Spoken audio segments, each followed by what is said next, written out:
crazy. The amount of talent and just financial mastery during my class that session. Like to my right, there's a gentleman who's going through the process of becoming a U.S. state court attorney. He's currently an EA, which is, an enrolled agent. That's like the highest IRS designation they give out. So he's taking this course, and he was telling me that his mom has already taken and been using it. And his mom is making millions. I was like, that's cool. The dude to my left, he is a retired colonel from the Army who became a CPA for the Department of Defense. So everybody was like that. I was just like, okay, these are signs that I'm in the right room. Right. 100%. And when everyone's asking, how long did it take you to make your first million? And I'm like, oh, I already made it. It's just the check's in the mail, baby. It just hasn't landed yet. Right. So I was just having a conversation with one of my clients because they are a husband and wife duo. And the wife is getting ready to exit her current job. And she was talking about the mental dilemma of going and working for somebody else or investing in the business itself. Right. And it's like the reality is the world is fucked up. The economy is fucked up, and it's going to get worse before it get better. So the idea of not prioritizing increasing the value of first acquiring assets. Let's start there. And allowing them to appreciate. When it comes to working for somebody else, that is an asset that you have a very small stake in, but that small stake don't show up on your balance sheet. No, it doesn't. It's about how are we actually increasing the value of this asset that we're sitting and looking at right here, because 250,000 sitting in your bank account, that same 250,000 ain't gonna be the same 250,000 in 6 months, and it ain't gonna be the same in a year, because that's gonna go down. But the putting the value into an asset, we having a different conversation here. Right. That kicks off any sort of dividends, then you start having a double dip where that future asset could be worth more and it's been paying you the whole time. So that way inflation's not eating away at your wealth. That is a major conversation that we need to have a lot more in our communities. There's nothing wrong with having a good job. I think it's really dope to have a good job, have a great business, and have a bunch of investments. Bro, I'm like knee deep in building out these internal processes for how I do what I do. And it's crazy because, so I told you, damn, it's been a month now, over a month since I virtual assistant. Yeah, I'm now on my third. Hoo-wee! I'm not talking about like scaling. I'm talking replacing. Oh, so that's a beautiful struggle. Let me adjust my excitement. So you're in the process of finding the right fit for your business.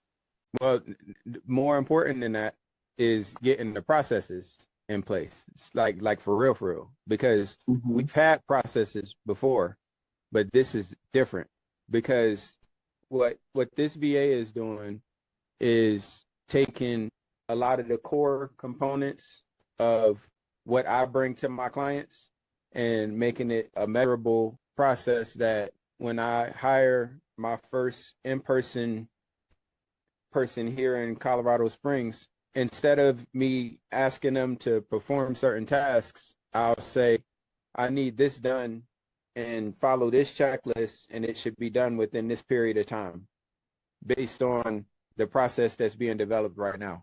The two VAs that preceded the current one that I have, there were building blocks internally for the accountability measurements that makes all of this stuff scalable. Because again, I can't just go and find a me. I put in a lot of work to become who I am, and it was intentional. Yes, sir. So I can't just find somebody like a me, but Yeah. I can build multiple me's through this framework. So it's just working out all of the bugs, and that's what every day has been. The E-Myth revisited in real life. The thing that I immediately thought of when you made that statement was, everybody is self-made, but only the successful will admit it. You and I both know it takes a team to make anything happen. You need other references. Who was it? Was it Einstein or was it Sir Isaac Newton that said, "If I've seen further than others, it's because I stood on the shoulders of giants"? That's powerful stuff. But like you said, we can't just recreate a you. And for everyone that's watching this episode, your unique fortitude and skill set and drive is a rarity. And that's why you're watching this channel. So for us to go out and just find another you is going to take a lot of time, energy, or money, or a combination of the three.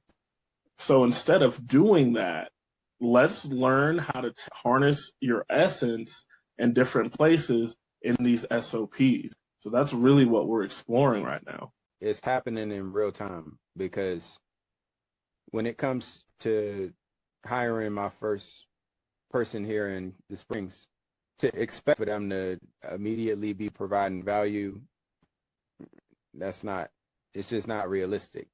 But what I can do is have a framework that pretty much creates the same type of vetting process that I would imagine happens at an organization like Chick-fil-A, where those employees, they don't come out of their mother's womb with a my pleasure. Like, these are all things that are conditioned and trained into these folks. So before they are ever trusted to front face a customer, you best believe there is some vetting that has to happen prior to. So I imagine, they may give them a checklist and say, all right, I need you start in the bathroom, just because we need to know that you can follow instructions. Yes. So once you do that, all right, and we see you do that for a week, all right, well, now we're going to take you from there and we're going to put you on the fries. Because not only are you following instructions, but if you don't follow the instructions, there's a more immediate effect. So, like, let's see how that, and all the while, walks in the bathroom, I don't ever want to hear a thank you. You saying my pleasure while you clean the bathroom.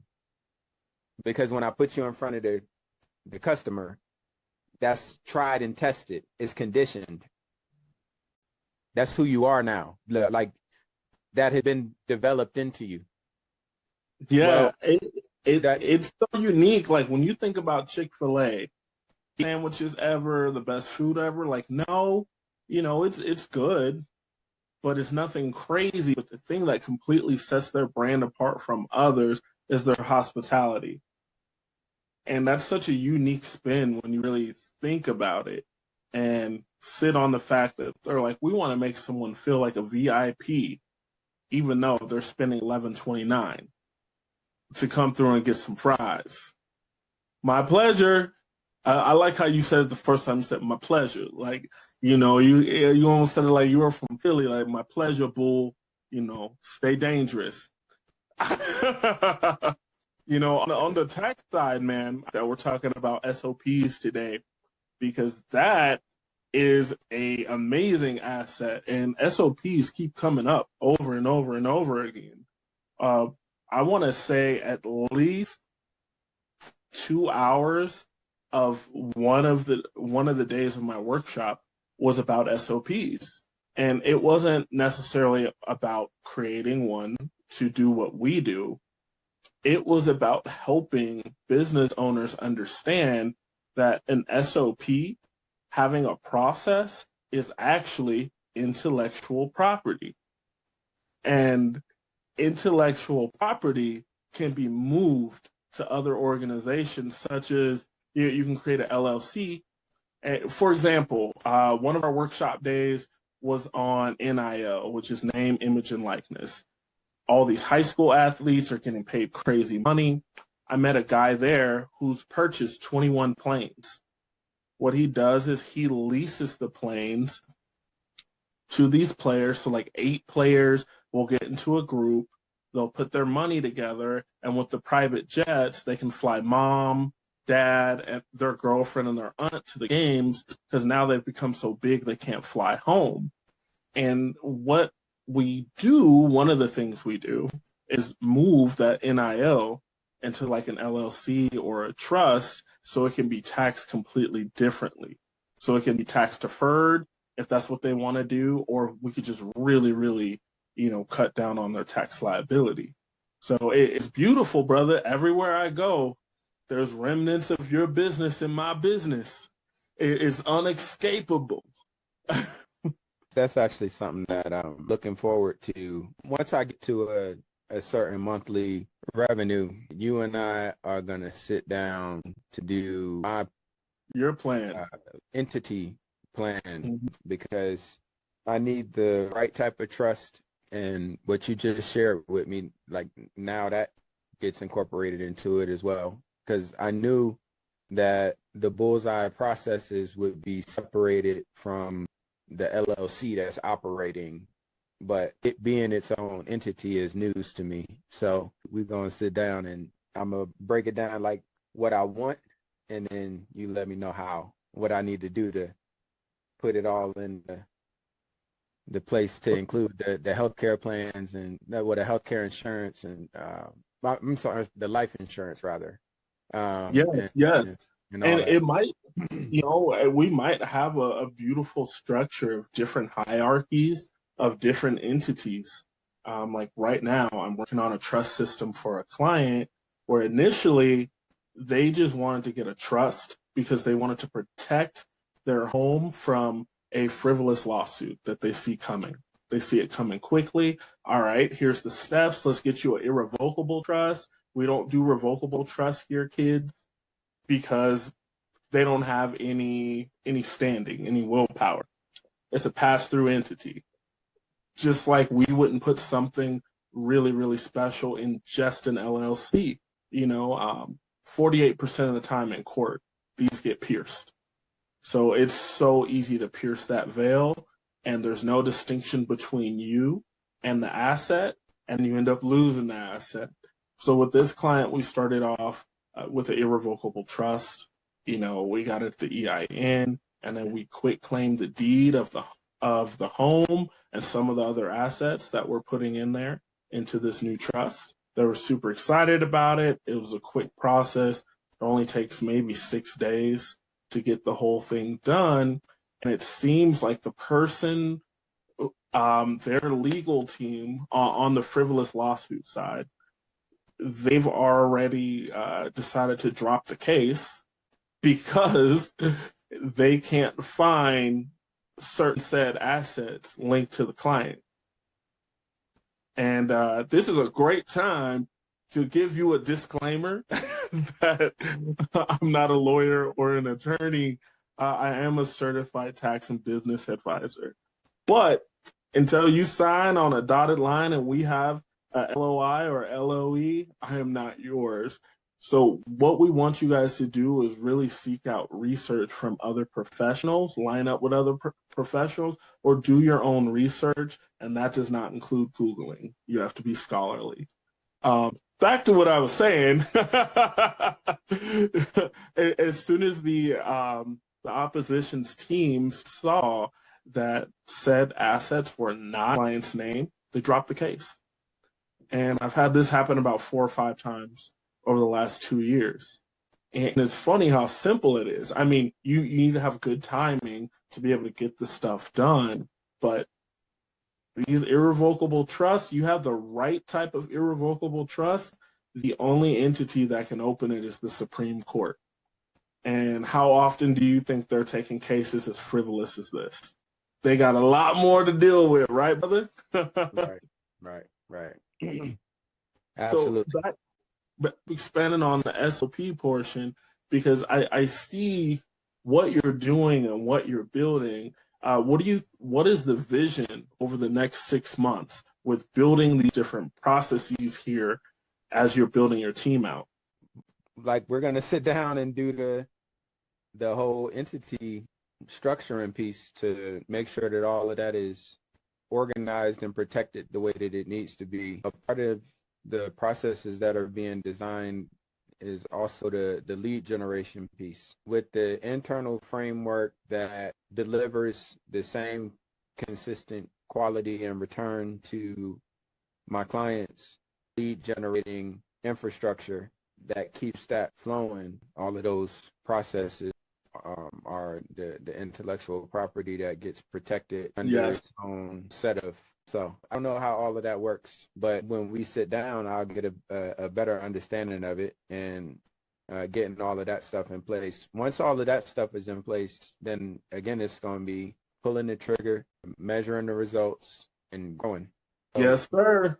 It when is growth season. I can't go out and find myself, but what I can do is build a system design and a team where all of the pieces that I bring end up being delivered through multiple mechanisms that come together. And that's what's being designed right now. The thing that's so cool about it is when I started consulting back in 2018, the first firm that I worked for, a few months into that tenure, I got poached by another consulting firm. And when I started with them, I'm looking at the biographies of the founders of the firm that poached me, and they started with the company I got poached from.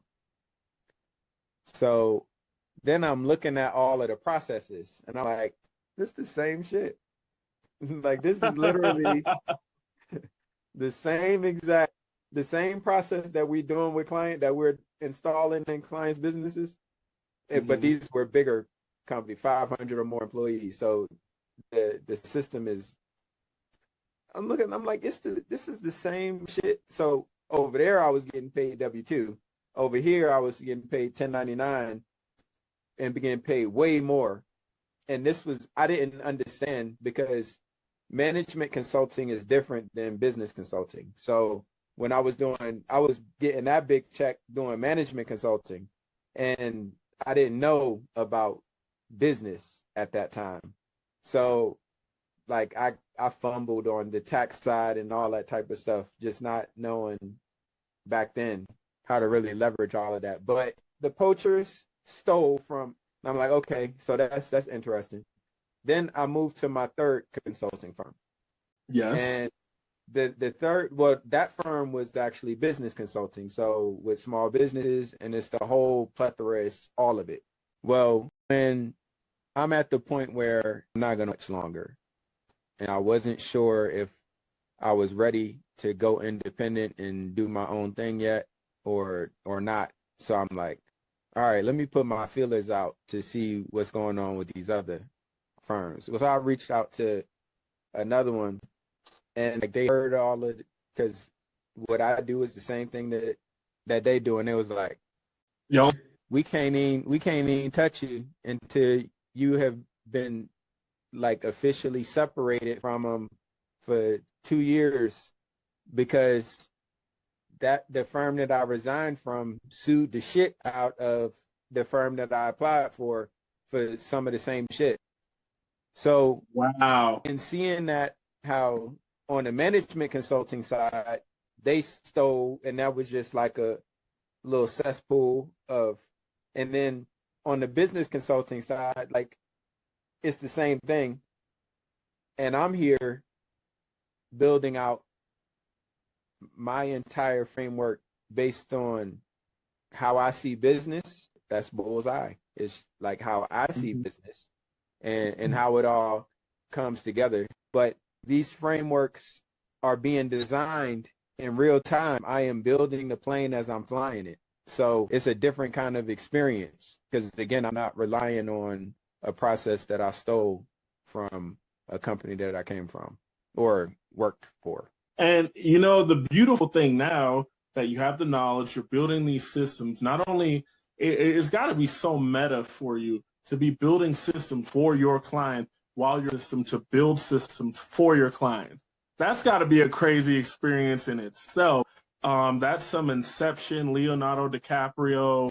You know, is the spinner still spinning type of stuff, and you know, you're in a great position now because you're going to be able to do some really, really cool stuff with the SOP that you met.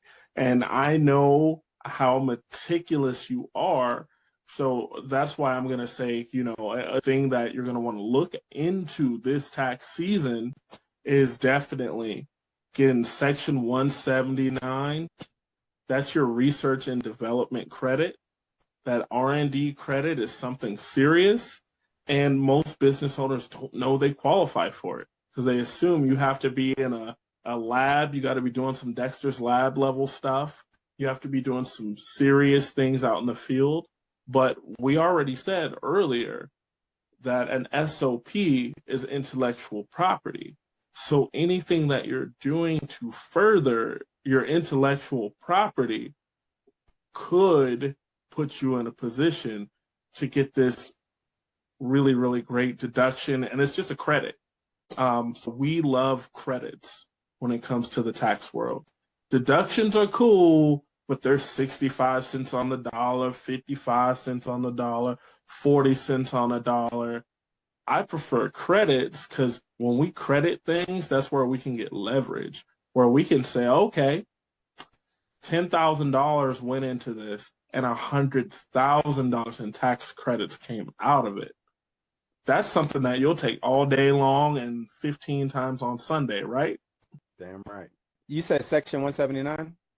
Yes, sir. Okay. Like I said, man, we gonna sit down and do the actual strategizing for how my whole umbrella piece needs to be lined, because we're talking about multiple entities that are wrapping up under different umbrellas or the same umbrella, or I don't know how all that stuff works, but I know you do. So yeah, we got options, brother. We can draw it up to make it nice and smooth if you want.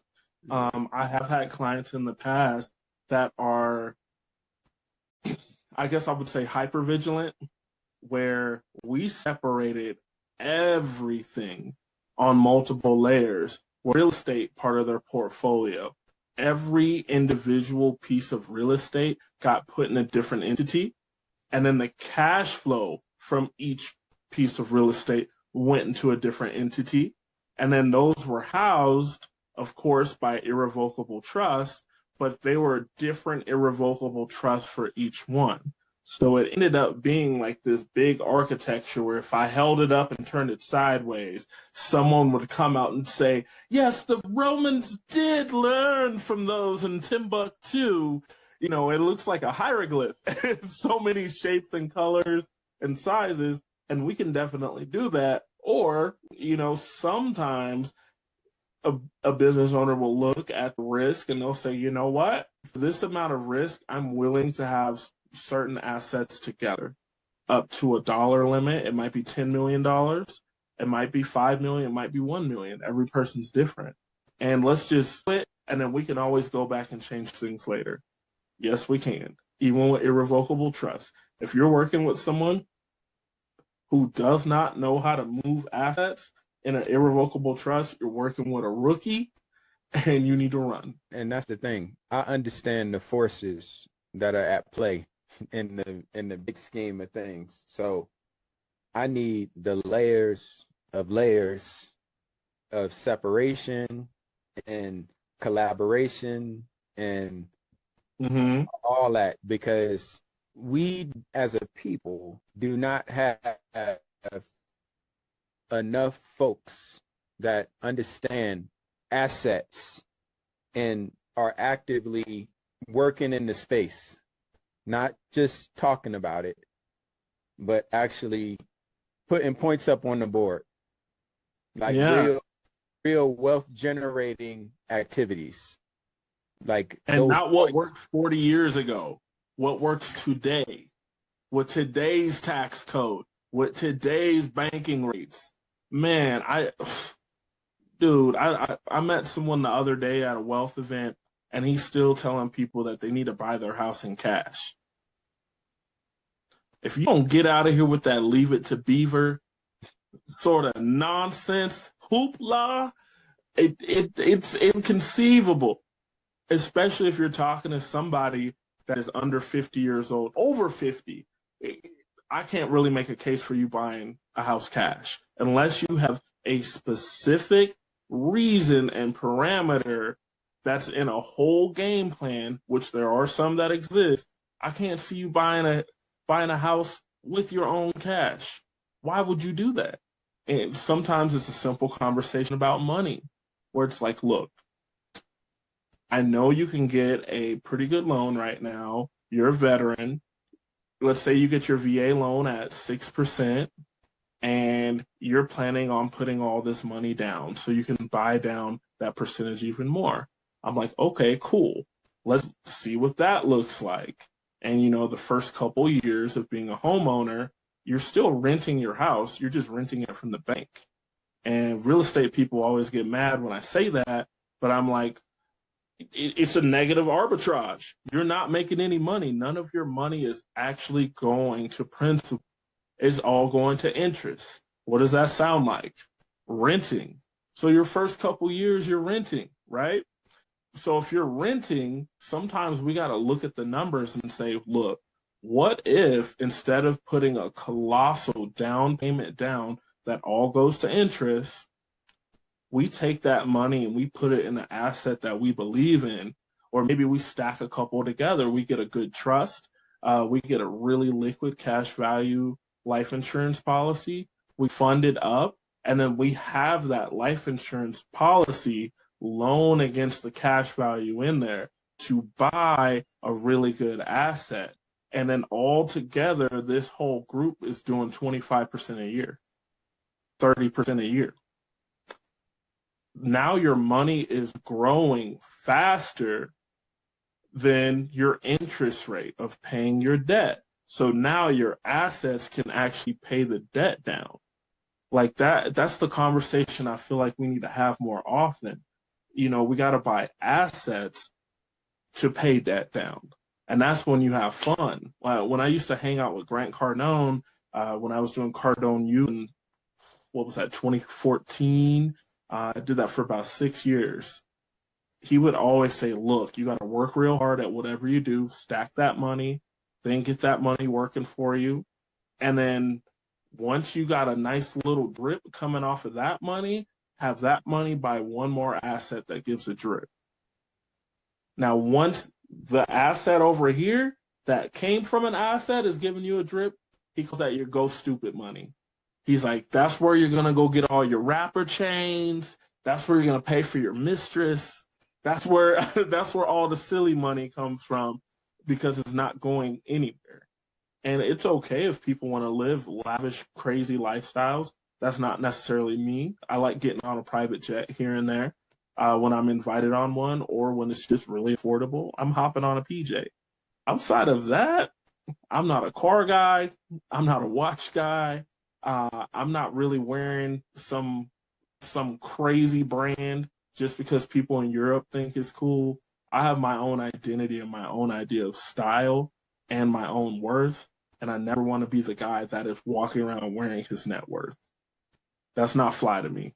I was just thinking about this morning, actually, because like when you start talking about branding, there's so many ways to do that. And when I think about how my rap vehicles, like what that's gonna be, like what that's gonna look like, and then 9 times out of 10 wearing some bullseye swag is 9 times out of 10 I'm something on me is bullseye consulting.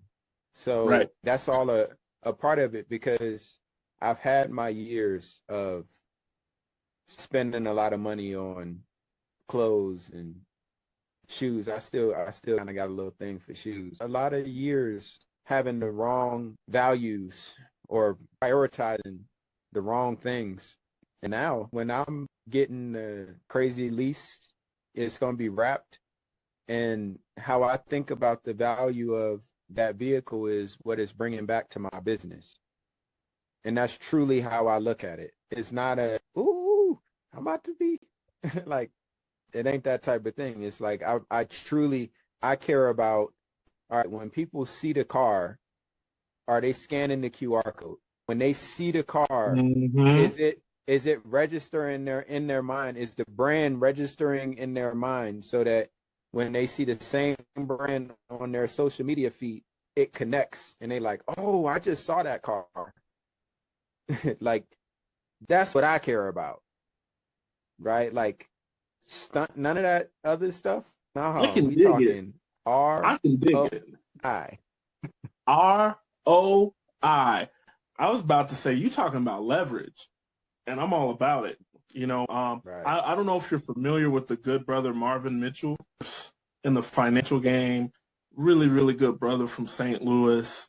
He is actually inducted in the Financial Hall of Fame. Like, there's one for financial advisors too. I was like, finally, you know, my jump shot didn't get me to the league. So now, I'm just putting these assets out there for clients. So I guess I got another way to make it. But I bring him up because I was talking to him at a conference, and he went out and bought a Lamborghini. And he's like, I feel like it's time to let people know that I'm really making this money, because he doesn't dress crazy. He wasn't driving anything crazy. He had a few nice properties that were cash flowing for him, multi-million-dollar home in Georgia, another home in St. Louis. But he went out and got this Lamborghini Aventador, and his first month, I think he made an additional 50 grand. No, it had to be more than that. It might have been 500 grand. Let's put another zero on there. He made an additional 500 grand because he had this really, really exquisite VIP mentorship experience. And as you and I know, we've spent some bread to get where we are. Some of these things are 10, 20, 30, $50,000, to be with the number one cat in that lane.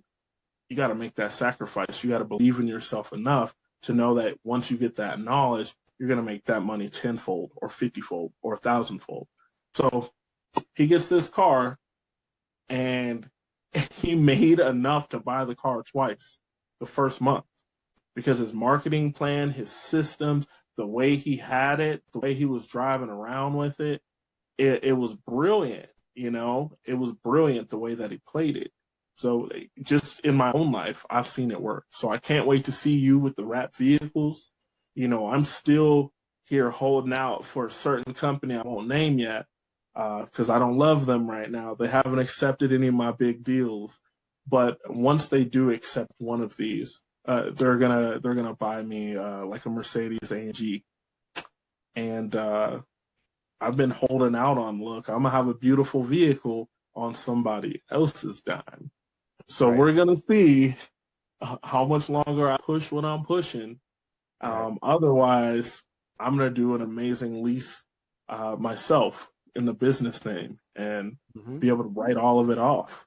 I know a lot of people sleep on leases, but if you have a business, it's the best way to go. As long as you get your mileage right, everything else is taken care of. You just got to put gas in the car. The first vehicle I get will be a lease because the Sprinter van, that'll be something that we own. But the cars that we drive, yeah, no, those all gonna be leases. Because when I stationed in Germany, it was a whole different kind of experience for me to walk into the BMW dealership. I picked up the magazine and I literally ordered my car custom, like everything, every piece of it, I ordered custom and had that car delivered to me. And I still remember that feeling. Like I will have that car forever, God willing. Because again, I remember how it felt to order it. And I remember how it felt when I got the notification that it had been built and then that it was getting delivered and then actually picking it up. And that's my baby. But that's because of those experiences. Cars, like, I don't give a flying fuck, because drive them off the lot and they immediately depreciate unless you got one of them ones, and it's only a few of them ones. Right. For me, like I said, the value of that car is going to be what it bring back for me. So I love that it got 500K back in a month.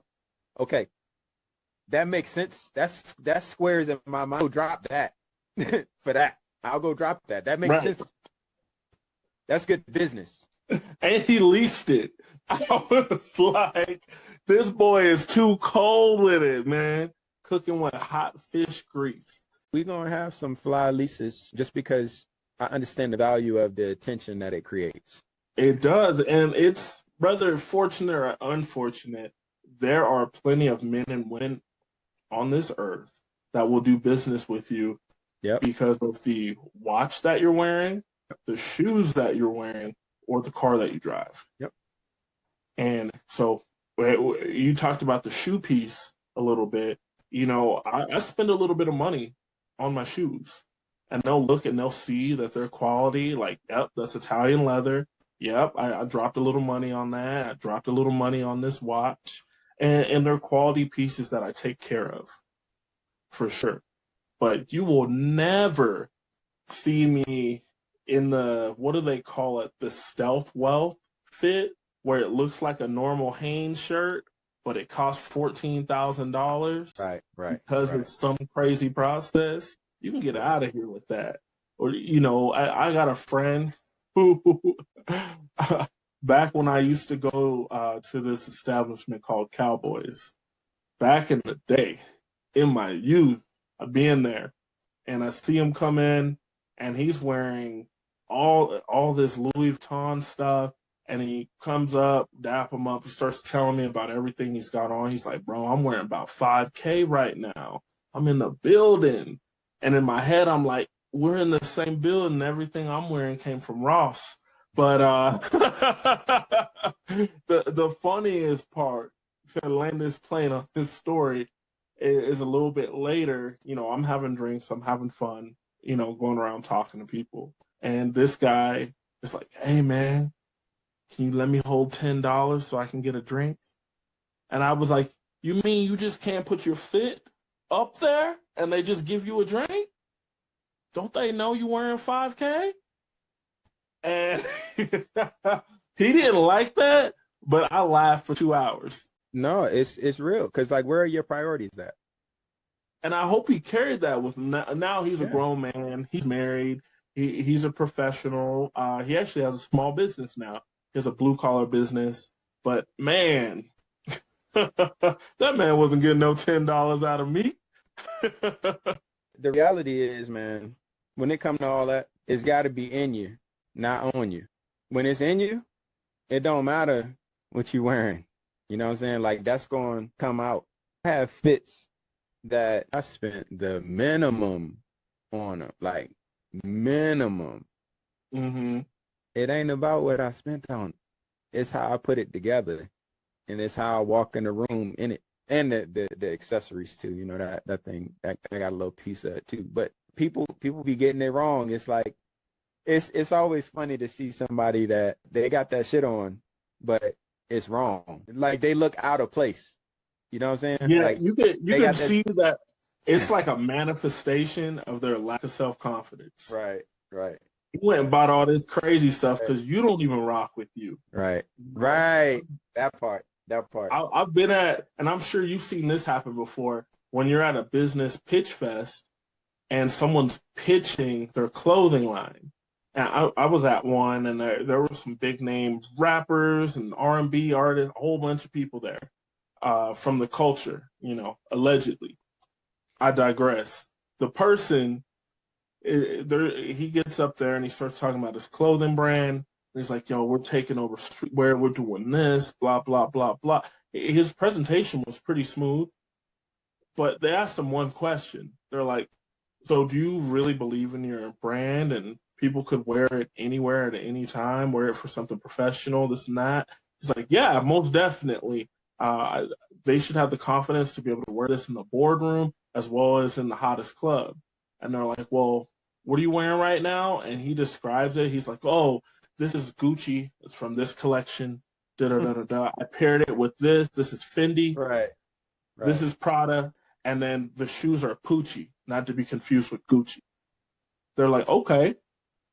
And they were like, pass, you know. And he's like, what do you mean pass? They're like, you didn't even wear your own clothes here. You don't Right. even rock with you. And I'm sure he went home with an existential crisis where his Pucci, his Prada, everything else under the sun, like you said, it's not on you, it's in you. And speaking of what's in you, I'm wondering what's been on your mind over the last few weeks in this political climate. What do you think's jumped out to you the most? For me, it's only one thing that really stands out to me, and that was Charlie Kirk's passing. I truly believe, and this is 40-year-old brain. No one should lose their life that way or over an opinion that they have or have communicated. The flip side of that, though, is so I'm from Hampton, Virginia, born and raised. Mm-hmm. And when I grew up, I understood that there was always an imminent threat of me being punched in my face or worse for the things that came out of my mouth. That's my condition. Like, I understand that. Like, I watched things happen to people for words that were exchanged. So when I'm talking to my daughter about how she navigates this world, it's always in the context of there's how we would like the world to be, and then there's how the world is. Yes. And we have to have a balance between that. I just understand that I have a freedom to say whatever that I want to say, but I am not free from the consequences that comes from whatever I choose to say. That's right. Like, that's how I was raised. Like, that's how I've seen the world to operate. That's how I understand the world to operate. So it's an interesting dynamic to watch the responses, because this is like when certain things are detrimental to the existence of groups of people, it invokes raw emotions. And anytime that someone is making an emotional decision, it's probably not going to be their best decision. So with certain inflammatory positions, it increases the odds of something less than desirable. Favorable happening. Yeah. Yeah.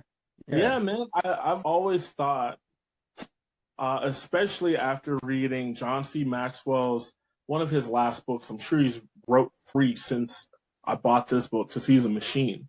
Right. I look at him as the gold standard of leadership. He's incredible, at least from academia, you know.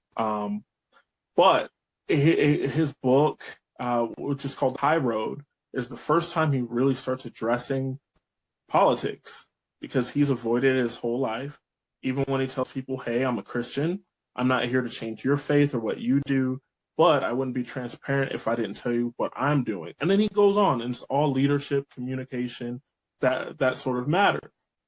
But he makes some really, really, really just pungent statements where it's a line in the sand. He's saying, look, if you are a polarizer of people, if you are separating people and pushing them further apart, and you're helping accelerate that, if you are a person that helps someone feel that they have fear and terror and rage when there aren't really reasons to have those emotions, then you can call yourself a lot of things, but you can't call yourself a leader.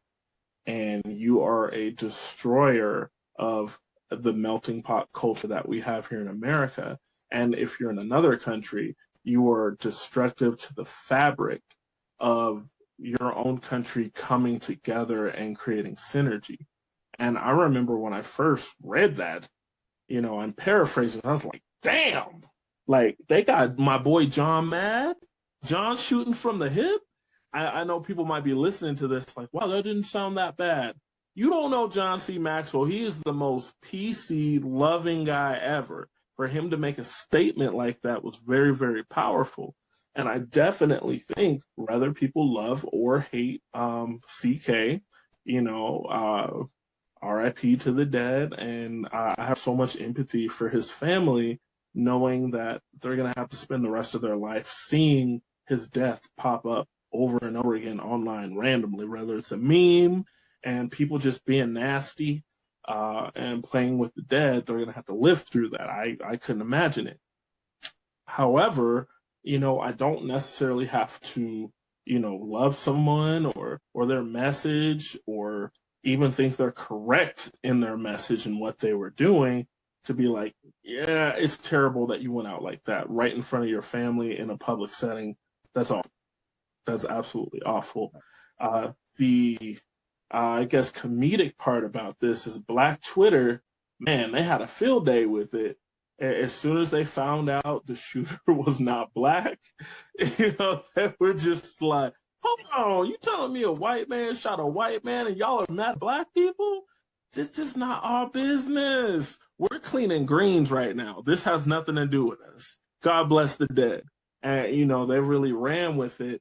And I saw people saying, like, I don't understand how this is a joke to you. It's like, first of all, it isn't our culture because we've had so many generations of trauma that if we didn't know how to laugh through it, we wouldn't exist. We wouldn't make it through anything. So we laugh through our worst times, and that's what brings our community together. And it's okay if you don't understand that. Nobody's meaning any harm by you. And I can't say nobody, but I know me and mine, we're not meaning harm towards anyone. Right. But you know, it's definitely a spearhead and a spear point, and it kind of goes into, you know, I'm gonna go into my Ian mode real quick and talk a little bit about conspiracies. You know, there's all kind of different conspiracies about the shooter, the angle, how many shooters. I'm not going to touch that with a 10-foot pole. What I will talk about, though, is that we have an increasing monopolization of media. Now, Turning Point is a gigantic media company, and they are essentially the funding arm of the Republican Party. You know, they do around 85 to 90 million dollars a year, and all but maybe $5 million of that goes back into making materials and programs and whatnot to educate the youth on their opinion of how the world should work, how politics are, how policing should happen, how voting should happen, how you should think about people that don't look like you, pray like you, and all that kind of stuff, and their whole ideology. That is a pretty substantial amount of information to be putting out. You know, that's to the level that we would call, you know, when I was in school, I had a couple journalism classes, we would call that propaganda. And I know some people get mad, but lots of things are propaganda. You know, if we think about the most effective marketers in business, it's propaganda. So it doesn't always have to be something heinous. Sometimes it is heinous, you know, when it's against people that are experiencing unfairness on a systemic level. Now, this happens, you know, his wife gives a very passionate speech, but it also sounds very marketing-y. It was kind of interesting. I talked to a few of my past professors about it. They're like, yeah, that kind of sounds like, you know, almost like when a new CEO is taken over. So, you know, that was different. And then at the same time, we see the entity that owns Warner Brothers to gobble up other entities. And they're looking to really bring it down from, I think maybe 5 years ago, man, maybe 10, there were 11 companies that ran the world as far as information and media. I believe right now there's 6, and folks, powers that be, are trying to get it down to 3. And it's That is happening at a terrifying. rapid pace. It's happening at a rapid pace, like right in front of us too. It's, it is, it Hmm. is, it is completely insane. And again, you know, going back to the origins of this as a concept, that's one of the pieces, because he who controls the media controls the minds of the people. That is the game. These consolidations that are happening at the corporate media level, and to your point, I won't touch on all of those conspiracy things with a 20-foot pole. Like I'm good, but understanding how America works as a capitalistic engine and most things in the United States, when you find out what really is going on. So Yes, sir. um That money regardless, trail. yeah. Regardless of any of that, to your point, definite rest in peace to him, because like I said, no one deserves that. His kids saw it, even though they probably didn't know what they were seeing. Like his kids were there, and Hmm. they are always going to be able to replay that, and people are always going to remind them. So it's like that is an absolute tragedy. So I had this conversation with my baby girl. I asked her, "What's your definition of a martyr?" And we went through the whole textbook definition. And Hmm. the martyrdom that surrounds his passing is revealing in a lot of ways, because of a lot of the messaging that was perpetuated. So to your point, the messaging, propaganda, you know, Yeah. they're all in the same kind of sphere. And a lot of that, again, was harmful and dangerous to large segments of the United States population. So the idea that that would be hailed as something to aspire and to hold up and to recognize now as a federal, and in short order, like a national day now, in short order, it has already been established, is just kind of, again, revealing. As someone that wore the uniform to defend this country against all enemies, foreign and domestic, when I watched January 6th happen on television, and Hmm. uh, and I've continued to see the revisionist history being applied to that. That struck me as very revealing, and there hasn't been anything as revealing about how the United States operates since January 6th than this particular situation. You know, the interesting thing about that, that came very close to home for me because I have a client who reached out to me. She's like, "Hey, I want to update our cash value life insurance. We've been working with this guy up in this city, and we're done with him. We don't want to be a part of their team anymore. We don't like the way they run business. We'd love to rewrite." I'm like, "All right, let's do it. Take care of the wife." I was like, "All right, are we going to get your husband?" She's like, "Yes, but here's the thing. So he is currently incarcerated." And I was like, "Oh, is it a felony?" Because life insurance is void with a felony. So if you die while committing a felony, it does not pay out. I know a lot of black people try to say any crime and they try to talk you out of getting life insurance. It's only a felony. So even a misdemeanor, there are good chances that it would still pay out to your loved ones or your church or whoever. Anyways, before digressing, I'm like, okay, what type of crime did he commit? What's the sentencing? She's like, well, he hasn't been sentenced yet, but he was one of the insurrectionists on January 6th.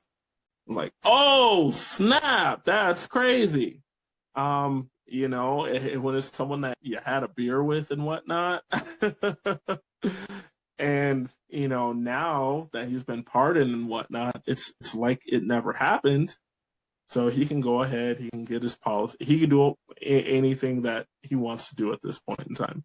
But I was just blown away. I was like, wow, someone who is well to do, a business owner making great money, not just good money, great money. I'm talking about he's making more than the president.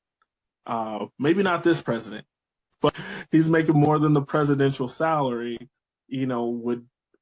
Would be so drawn by someone's vision that he would do that. Crazy, run into the Capitol building. So as we're bringing this thing to a landing here, it definitely our asset of the day was intellectual property by means of an SOP. Do you have any final thoughts to wrap this up? When it comes to the times that we live in now, for those of us who have made the conscious decision to hop off of that hamster wheel that would have otherwise fed us into the corporate, the even bigger hamster wheel, is an inherent responsibility right now to grow that asset, that business, that idea. It is an inherent responsibility to make that business asset employ more people, able to support nonprofit organizations that directly support the communities in which we live. It is an inherent responsibility to be profitable as a business owner these days. It is a civic responsibility as a business owner to be profitable. And for those of us that have business ambitions that only go as far as how it provides for us and our families, it ain't big enough. These times are too dire. Woo! You gave me a chill saying that because I feel that so deeply. I messaged a gal today. You have no idea how in sync we are, my brother. I met today that I met in Atlanta, who is a broker for Morgan Stanley. And she was asking why I did what I do. And, I had Patrick there with me, who's one of my guys that I've hired and trained in this business. And she's like, oh, this is how you make your money. This is how you do it because you care about you. It's like, well, of course I care about me. I have interest in self for sure, but I have interest in others as well. And I reached out to her because she was telling me, she wants to climb the ladder there. She wants to be an analyst and she wants to build wealth. And she trades. So she's really, really locked in right now on building wealth. But my message to her today was like, I was thinking about you. She trades something called QQQ from Invesco. And, Invesco was at InvestFest. So I was like, I was thinking about you and your goals, your aspirations, and I know you're going to get those, but I just want to let you know that if your dream is not big enough to have other people's dreams manifest inside of it and come to fruition, it's too small and you're limiting yourself. And I know that shook her up. So like you said, these are dire times, and it absolutely is our civic duty. Ask not what these jobs can do for you, but what you can do to create jobs. Bars. Another incredible episode of the Asset Class. Thank you for joining us.